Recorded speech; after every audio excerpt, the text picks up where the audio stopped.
तो दोस्तों जय हिंद, वंदे मातरम, जय श्री राम। हमने पिछले वीडियो में बात करी थी कि डीएनए फिंगरप्रिंटिंग क्या है। अब हम बात करेंगे डीएनए फिंगरप्रिंटिंग कैसे की जाती है, उसकी क्रिया विधि को हम समझेंगे और इसको स्टेप बाय स्टेप समझेंगे। इसमें आपको समझने में सरलता होगी। ठीक है, तो प्रोसेस ऑफ डीएनए फिंगरप्रिंटिंग की क्रिया विधि, ठीक, और मैकेनिज्म ऑफ डीएनए फिंगरप्रिंटिंग। ठीक है, तो हम इसको स्टेप बाय स्टेप समझेंगे, बहुत इजीली हमको समझ में आएगा। ठीक है, तो हम शुरू करते हैं। इसमें पहला स्टेप क्या है कि घटना स्थल से रुधिर बालों की जड़ या त्वचा, स्किन या वीर्य जिसे सीरम कहते हैं, योनि द्रव और कंकाल आदि सैंपल प्राप्त होते हैं। दोस्तों, जब कोई घटना हो जाती है तो वहाँ पे जैसे कोई मर्डर हुआ है या कोई अन्य केस हुआ है तो वहाँ पे अपराधी जो होता है कोई ना कोई कुछ ना कुछ उसका छूट जाता है। ठीक है, तो या तो वो उसका ब्लड हो सकता है या हेयर रूट्स हो सकते हैं, स्किन हो सकते हैं, सीरम हो सकता है। ठीक है, आदि आदि कुछ भी हमको उसके बॉडी से रिलेटिव कुछ भी मिलता है तो हम उससे डीएनए का सैंपल बना करके उससे उसकी फिंगरप्रिंटिंग कर सकते हैं। ठीक है, तो पहला हमारा स्टेप ये हो गया कि हमको घटना स्थल से जाकर के ब्लड को कलेक्ट करना है। ठीक है, हम यहाँ पे ब्लड लेके चल रहे हैं तो हमको ब्लड जाके कलेक्ट करना है। ठीक है, इसके बाद हमारा स्टेप 2 आता है। तो स्टेप 2 में हम क्या करेंगे कि प्राप्त सैंपल से डीएनए प्राप्त किया जाता है, यानी कि जो हमें मान के चलिए ब्लड मिला है तो ब्लड में जो सेल्स होंगी, उस सेल्स के अंदर जो न्यूक्लियस होगा, न्यूक्लियस के अंदर जो क्रोमोसोम पाए जाते हैं, क्रोमोसोम में डीएनए हम प्राप्त कर लेंगे। ठीक है, तो प्राप्त सैंपल से डीएनए प्राप्त किया जाता है जिसमें सेंट्रीफ्यूगेशन अथवा आइसोलेशन ऑफ डीएनए नामक विधि का प्रयोग करके डीएनए को अलग किया जाता है। यानी कि जो हमारे पास ब्लड सैंपल है उसको हम सेंट्रीफ्यूगेशन के द्वारा, यानी कि गोल गोल बहुत तेज़ी से घुमा करके उसमें से क्या करते हैं कि डीएनए को अलग कर लेते हैं। सेंट्रीफ्यूगेशन को हिंदी में अपकेंद्रण कहा जाता है। अपकेंद्रण का मतलब होता है कि जो केंद्र की ओर गति करना। ठीक है, तो अपकेंद्रण कहा जाता है। प्राप्त सैंपल की कोशिका में उपस्थित न्यूक्लियस तथा इसमें उपस्थित क्रोमोसोम अथवा डीएनए को उपरोक्त विधि द्वारा पृथक किया जाता है। उपरोक्त विधि यानी कि सेंट्रीफ्यूगेशन। ठीक है, इसे हम आइसोलेशन ऑफ डीएनए भी कह सकते हैं।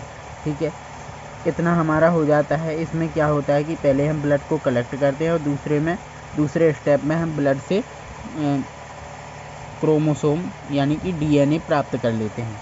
ठीक है, अब हमारा आता है तीसरे स्टेप में हम लोग क्या करते हैं कि जो हमें डीएनए प्राप्त हुआ है, यानी कि प्राप्त डीएनए की लंबाई अधिक होती है। यानी कि क्रोमोसोम को जब हम खोलते हैं तो उसमें से एक धागानुमा संरचना निकलती है जो बहुत लंबी होती है। ठीक है, तो हम क्या करते हैं कि प्राप्त डीएनए की लंबाई अधिक होती है, इसीलिए इसे छोटे छोटे टुकड़ों में तोड़ा जाता है। इसके लिए एंजाइम रेस्ट्रिक्शन एंडोन्यूक्लियस एंजाइम का प्रयोग किया जाता है। दोस्तों देखिए, जब डीएनए हमारा इतना छोटा, मतलब इतनी छोटी सी कोशिका से प्राप्त होता है तो वहाँ पे कैंची का प्रयोग हम लोग नहीं कर सकते हैं। ठीक है, तो कैंची यानी कि सीजर का प्रयोग नहीं कर सकते हैं, इसीलिए उसको काटने के लिए हम एक एंजाइम का प्रयोग करते हैं जिसे रेस्ट्रिक्शन एंडोन्यूक्लियस एंजाइम कहते हैं। ठीक है, इसे मॉलिक्यूलर सीजर भी कहा जाता है। ठीक है, क्योंकि डीएनए हमारा एक मॉलिक्यूल है, इसीलिए इसे मॉलिक्यूलर सीजर से छोटे छोटे टुकड़ों में बांटा जाता है। ठीक है, यह एंजाइम डीएनए को छोटे छोटे खंडों में काट देता है। ठीक है, इसके बाद आता है हमारा चौथा स्टेप, यानी कि पहले स्टेप में हमने क्या किया, ब्लड लिया। दूसरे स्टेप में हमने क्या किया कि ब्लड को सेंट्रीफ्यूगेशन विधि द्वारा उसमें से हमने डीएनए प्राप्त किया। डीएनए को क्या किया कि तीसरे स्टेप में क्या किया कि डीएनए बहुत लंबा होता है, इसलिए हमने उसको छोटे छोटे खंडों में रेस्ट्रिक्शन एंडोन्यूक्लियस एंजाइम का प्रयोग करके छोटे छोटे खंडों में बांट लिया है। ठीक है, अब चौथा स्टेप हमारा है separation of DNA fingerprinting fragment by gel electrophoresis. ठीक है। तो सेपरेशन ये एक पृथक्करण विधि है, ठीक है। तो हम यहाँ चौथे स्टेप में क्या करेंगे कि प्राप्त टुकड़ों को जेल इलेक्ट्रोफोरेसिस विधि द्वारा लंबाई के आधार पर अलग अलग कर लेते हैं। यह एक विधि होती है इलेक्ट्रोफोरेसिस, जिसमें क्या होता है कि एक प्लेट होती है, हम आगे बात करेंगे इसमें। देखिए इसमें क्या होता है कि इस विधि में एक ट्रे होती है, ठीक है, एक ट्रे होती है जिसमें एगारोज नामक जेल भरा होता है। ट्रे के एक किनारे छोटे छोटे गड्ढे होते हैं, इन गड्ढों में डीएनए खंडों को डाल दिया जाता है, ठीक है। डीएनए खंड हमेशा से निगेटिवली चार्जड होते हैं, इसीलिए ट्रे के दूसरे सिरे पर हम पॉजिटिव चार्ज लगा देते हैं, ठीक है। एक हिस्से पर मान लो हमारा ये डीएनए रखा हुआ है, तो हम दूसरे हिस्से पर पॉजिटिव चार्ज लगा देंगे, तो क्या होता है कि नेगेटिव वाली चीज़ें हमारी पॉजिटिव चार्ज की ओर गति करने लगती हैं, ठीक है। इसीलिए हम दूसरे सिरे पर पॉजिटिव चार्ज लगा देते हैं, ठीक है, जिसमें डीएनए खंड धीरे धीरे पॉजिटिव चार्ज की ओर बढ़ने लगते हैं। इस विधि में डीएनए के छोटे छोटे खंड बड़े खंडों की अपेक्षा अधिक दूरी तक चले जाते हैं तथा बड़े खंड पीछे रह जाते हैं तथा समान लंबाई वाले डीएनए खंड एक लाइन में आ जाते हैं। हम आपको एक चित्र दिखा रहे हैं, देखिए ये हमारा चित्र है। ये हमारा यहाँ से पावर की सप्लाई हो रही है, ये यहाँ पे नेगेटिव चार्ज लगा है और यहाँ पे पॉजिटिव चार्ज लगा है। ये हमारे छोटे छोटे से गड्ढे हैं जिसमें हमने डीएनए के सैंपल डाले थे, ठीक है।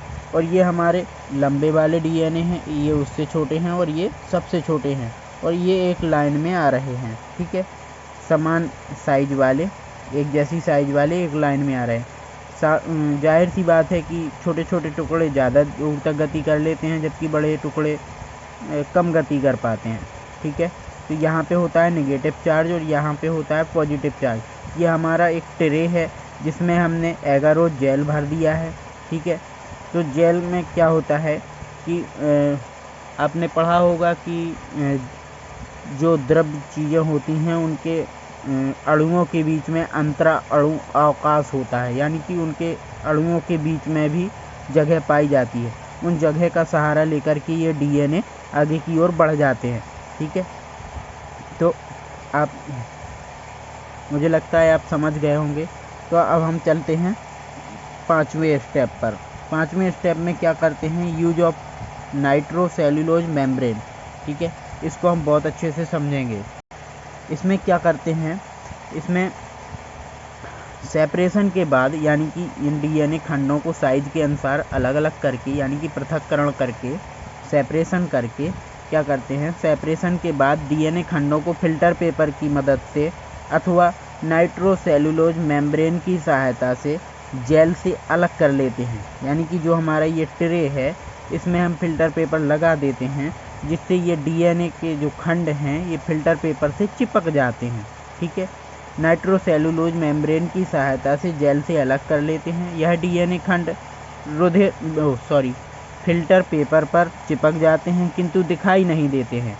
इस प्रक्रिया को सर्दन ब्लॉटिंग कहते हैं, ठीक है। कभी भी आपसे पूछा जाए कि सर्दन ब्लॉटिंग किसे कहते हैं, तो जो हमारा ट्रे होता है, इस ट्रे में जो डीएनए खंड होते हैं इनको फिल्टर पेपर पर लगाना, चिपकाना या नाइट्रोसेल्युलोज मेम्ब्रेन में लगाना सर्दन ब्लॉटिंग कहलाता है, ठीक है। सीधे सीधे कह सकते हैं आप कि इस प्रक्रिया को सर्दन ब्लॉटिंग कहते हैं, ठीक है। तो कंफ्यूज होना नहीं। अब हम बात करेंगे आगे हमारा 6 स्टेप आता है जिसमें hybridization with radio active probe, ठीक है, इसका काम होता है। अब क्या होता है कि उपरोक्त कथन से स्पष्ट है कि नाइट्रोसेल्युलोज मेम्ब्रेन पर चिपके हुए डीएनए खंड दिखाई नहीं देते। जैसे कि मैं पहले बता चुका हूं कि इस पर चिपके हुए डीएनए खंड दिखाई नहीं देते हैं, इसीलिए इन्हें देखने के लिए इनका संकरण किया जाता है, यानी कि हाइब्रिडाइजेशन किया जाता है, ठीक है, जिसमें कॉम्प्लीमेंट्री बेस पेयर बाइंड हो जाते हैं, ठीक है। जो कॉम्प्लीमेंट्री बेस पेयर्स होते हैं वो बाइंड हो जाते हैं तथा लैब में बनाए जाने वाले डीएनए के छोटे छोटे खंड एक सूत्रीय खंडों को प्रोब कहते हैं। यानी कि आपसे पूछा जाए कि प्रोब किसे कहते हैं, तो जो हम डीएनए के छोटे छोटे खंड जो लैब में बनाते हैं उनको प्रोब कहा जाता है। ठीक है, जो बीएनटीआर होते हैं, हमने पिछले वीडियो में बताया था कि बीएनटीआर किसे कहते हैं। ठीक है, मैं इस वीडियो में लिंक दे दूंगा पिछले वीडियो की, तो वहाँ जाके आप देख सकते हैं। ठीक है, बीएनटीआर जो होते हैं रिपीटेटिव सीक्वेंस होते हैं, जैसे कि ATCG। यानी कि जो रिपीटेटिव सीक्वेंस, इसका मतलब ये है कि जो हमारा डीएनए होता है उसमें जो सीक्वेंस रिपीट होते हैं उनको बीएनटीआर कहते हैं। ठीक है, तथा प्रोब में बीएनटीआर का कॉम्प्लीमेंट्री बेस पेयर बनाया जाता है जो कि TAGC होता है। यानी कि यहाँ पे ए जोड़ता है थाइमिन, यानी कि A adenine, T thymine, C cytosine और G ग्वानिन। ठीक है, तो एडेनिन जुड़ता है थाइमिन से, थाइमिन जुड़ता है एडेनिन से, साइटोसिन जुड़ता है ग्वानिन से, ग्वानिन जुड़ता है साइटोसिन से। ठीक है, यानी कि अर्थात ए डबल बॉन्ड T, यानी कि ये डबल बॉन्ड से जुड़ा होता है, ऐसे ही जुड़ा होता है। ठीक है, इस चित्र के द्वारा आप समझ जाएंगे, ठीक है, कि क्या होता है। हमारे पास यहाँ पे ATCG